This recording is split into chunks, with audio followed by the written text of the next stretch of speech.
అదేవిధంగా బోధన చెప్పే ఉపాధ్యాయులు ఎవరైతే ఉన్నారో వాళ్ళకు కూడా జీతాలు చాలా చోట్ల కూడా రావడం లేదు.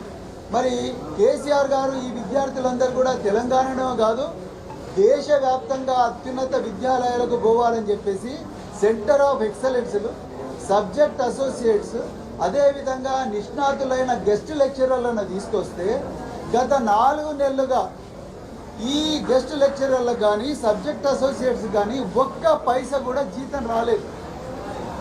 మరి ఎక్కడ ఇది ప్రజాపాలన అవుతుంది? రేవంత్ రెడ్డి గారు ఎక్కడ పోతున్నాయి డబ్బులు? మల్లు బట్టి విక్రమార్క గారు, మీరు వేల కోట్ల రూపాయలు పన్నులు వసూలు చేస్తున్నారు, మరి రకరకాల ట్యాక్సులు వసూలు చేస్తున్నారు. ఈ ట్యాక్సుల నుంచి వచ్చిన డబ్బులు ఈ పిల్లల కోసం పెట్టకపోతే, ఈ పిల్లల చదువు చెప్పే ఉపాధ్యాయుల కోసం పెట్టకపోతే ఎట్లా?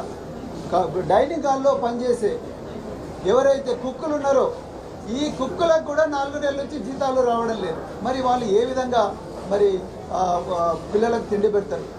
ఈ బిల్డింగ్లలో కనీసం దోమలు రాకుండా ఈ దోమ తెరలు కానీ లేకపోతే కిటికీలకు మెష్ పెట్టాలంటే ఆ బిల్డింగ్ ఓనర్ అడుగుతున్నాడు, మాకు రెంట్ రావడం లేదు, కరెంటు బిల్లు క్లియర్ చేయడం లేదు, రెంటులు క్లియర్ చేయడం లేదు. మరి ఏడుకెళ్ళి వీళ్ళకు ఉపాధ్యాయులకు విద్యార్థులకు సౌకర్యాలు జరుగుతాయి? ఇలా మేము మొన్న చెప్పినట్టుగా జైళ్ళల్లో ఉండే ఖైదీలకు రోజుకు 83 రూపాయలు ఖర్చు చేస్తే ఈ దేశానికి భవిష్యత్తు అయిన విద్యార్థులు వాళ్ళ కోసం తెలంగాణ ప్రభుత్వం కేవలం 36 రూపాయల 75 పైసలు మాత్రమే ఖర్చు చేస్తున్నది. 2017లో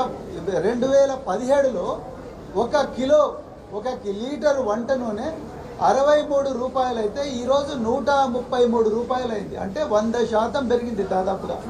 కానీ మెస్ ఛార్జీలు కూడా పెంచాలిగా మరి రేవంత్ రెడ్డి గారు. ప్రజాపాలన, సంక్షేమ పాలన, మరి తెలంగాణను ఆదర్శంగా నిలుపుతామని మరి మీరు గారడీలు చేస్తున్నారు ఆ రోజు. మరి ఎందుకు మెస్ ఛార్జీలు పెంచడం లేదు? ఖైదీల కన్నా ఘోరం ఆ పిల్లలు. నేరాలు చేసిన ఖైదీలకేమో 83 రూపాయలు ఇస్తున్నారు, పిల్లలకేమో 36 రూపాయలే ఇస్తున్నారు. 36 రూపాయలతో ఏమవుతుంది? అందులో 6 రూపాయలు మరి గ్యాస్కు పోతుంది, కుకింగ్కు పోతుంది. మరి 32 రూపాయలు ఎక్కడ పెడతారు? 4 సార్లు కేసీఆర్ గారు ఉన్నప్పుడు 4 సార్లు చికెను, 2 సార్లు మటను, నెయ్యి, తర్వాత రాగి మాల్టు, తర్వాత పాలు ఇవన్నీ ఇచ్చేవాళ్ళు. ఇవాళ చికెన్లు మటన్లు 2-3 సార్లు ఇస్తే కూడా గ్రేట్. అప్పుడు వారానికి 5 రోజులు గుడ్లు ఇచ్చేవాళ్ళు. ఇప్పుడు 3 గుడ్లు కూడా ఇచ్చే పరిస్థితి లేదు. చాలా చోట్ల ఇంటర్మీడియట్లో విద్యార్థులు ఉన్నారు కానీ ఉపాధ్యాయులు లేరు. ఇంకా కొన్ని చోట్ల ఉపాధ్యాయులు ఉన్నారు, కొన్ని చోట్ల విద్యార్థులను రానివ్వడం లేదు. ఇలా 25 సంఘటనలు విషాహారం సంఘటనలు జరిగినాయి. 714 మంది పిల్లలు 714 మంది పిల్లలు విషాహారం బారిన పడ్డారు. అంటే మీరు ఒకసారి అర్థం చేసుకోండి. తెలంగాణలో పిల్లలను బాగా చదివించాలని, వాళ్ళను గొప్పగా తయారు చేయాలని తిండి లేని తల్లిదండ్రులు దిక్కుతోచని స్థితిలో వాళ్ళను గురుకుల పాఠశాలకు పంపిస్తే ఇలా వాళ్ళు విషాహారం తిని తిరిగే పరిస్థితి ఇలా తెలంగాణలో వచ్చింది.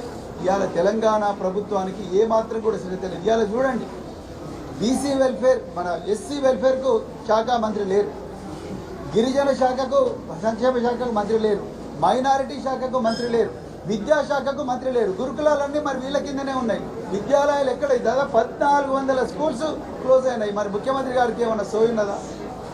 1400 స్కూల్స్ క్లోజ్ అయినాయి. అదేవిధంగా ఏ శాఖ మంత్రి లేరు. ఇక్కడ ఉపాధ్యాయులకు కానీ లేకపోతే విద్యార్థులకు ఏమైనా సమస్యలు ఉంటే ఆ సమస్యలు ఎవరికి చెప్పుకోవాలో తెలుస్తలేదు. ప్రతి సొసైటీకి కూడా ఒక బోర్డు ఉంటుంది. ఆ బోర్డుకు ఒక మినిస్టర్ చైర్మన్గా ఉంటారు. మరి చైర్మన్ అయ్యే మినిస్టరే లేనప్పుడు మరి ఎక్కడ చూస్తాడు? ముఖ్యమంత్రి గారు ఎవరిని దగ్గరికి రానివ్వడం లేదు. ఆయన హైదరాబాద్ నుంచి ఢిల్లీ, ఢిల్లీ నుంచి హైదరాబాద్, మళ్ళీ హైదరాబాద్ నుంచి ఢిల్లీ, ఢిల్లీ నుంచి హైదరాబాద్. దానికే టైం అంతా స్వేచ్ఛిస్తున్నారు. మరి పిల్లల బతుకులు ఎవరు చూడాలి? దాదాపు లక్షలాది మంది పిల్లలు ఉన్నారు. సో అందుకొరకు గురుకుల పాఠశాల పరిస్థితి చాలా దయనీయంగా ఉన్నది. సో పక్కా భవనాలు లేని చోట రెంట్ తీసుకుంటే ఆ రెంట్ కూడా కట్టే పరిస్థితి లేదు. కరెంటు ఛార్జీలు కూడా లేవు, జనరేటర్లు కూడా లేవు. కరెంటు కోతలు విపరీతంగా ఉన్నాయి. జనరేటర్లు లేకపోతే పిల్లలు ఎట్లా చదువుకుంటారు? ఆ దోమల బారిన పడ్డ పిల్లలు ఎట్లా బతుకుతారు? ఇప్పుడు విష జ్వరాల సీజన్. మరి వాళ్ళ పరిస్థితి ఏం కావాలి? ఇలా కేసీఆర్ గారు ముఖ్యమంత్రిగా ఉన్నప్పుడు ప్రత్యేకించి డైరెక్టర్ ఆఫ్ మెడికల్ ఎడ్యుకేషన్కు ప్రత్యేకంగా సర్క్యులర్ నెంబర్ 2లో ఒక ఆర్డర్ ఇచ్చిండు. గురుకుల పాఠశాలలు కానీ, హాస్టళ్ళు కానీ, రెసిడెన్షియల్ స్కూల్స్ కానీ ఇక్కడ ఉండే విద్యార్థులు ఎవరైనా అనారోగ్యం బారిన పడితే ఏ కార్పొరేట్ హాస్పిటల్ అయినా కూడా ఫ్రీగా వైద్యం ఇవ్వాలని చెప్పేసి గవర్నమెంట్ ఆర్డర్ ఉంది. కానీ దాన్ని కూడా మరి ఈరోజు పాటించే స్థితి లేదు. కేసీఆర్ గారు ముఖ్యమంత్రిగా ఉన్నప్పుడు కంట్రోల్ రూమ్ పెట్టిండు. విద్యార్థులందరి జీవితాలు బాగుండాలని చెప్పి, ఆరోగ్యం ఉండాలని చెప్పి 24 గంటలు నడిచే కంట్రోల్ రూమ్ పెడితే ఇలా కంట్రోల్ రూమ్లన్నీ కూడా క్లోజ్ అయిపోయినాయి. ఇలా విద్యార్థులు పాము కాటైనా తేలుకాటైనా అనారోగ్యం బాధపడ్డ తల్లిదండ్రులను పిలిపించి మీ పిల్లలను తీసుకొని పోండి అన్న పరిస్థితి వచ్చింది. మీరు చూసుంటారు, మన జగిత్యాల జిల్లాలో వారం రోజుల్లోనే విష పురుగులు కరిచి 2 పిల్లలు చనిపోయారు. మరి ఇది పరిస్థితి తెలంగాణలో. అందుకొరకు గురుకులాల పరిస్థితి ఘోరంగా ఉన్నది, విద్యాలయాల పరిస్థితి ఘోరంగా ఉన్నది. విద్యా వ్యవస్థను పట్టించుకుంచిన నాదులు లేడు, యూనిఫామ్ లేవు, షూస్ లేవు. ఇవన్నీ కూడా ప్రభుత్వం ఘోరంగా వైఫల్యం చెందింది. ఈ అసలు సమస్య నుంచి పక్కదోవ పట్టించడం కోసం ముఖ్యమంత్రి గారు హైడ్రా, కోబ్రా అని డ్రామాలు వేస్తున్నాడు. అర్జెంటుగా ఈ డ్రామాలు బంద్ పెట్టుకోవాలని చెప్పేసి, మరి విద్యార్థుల జీవితాలని బాగు చేయాలని చెప్పి, ఇంకొకసారి ఇలాంటి సంఘటనలు జరిగి విద్యార్థులు రోడ్డు మీదకి వస్తే ఈ తెలంగాణ ప్రజలు ఈ కాంగ్రెస్ ప్రభుత్వాన్ని క్షమించరని చెప్పేసి ఈ సందర్భంగా మేము హెచ్చరిస్తున్నాం.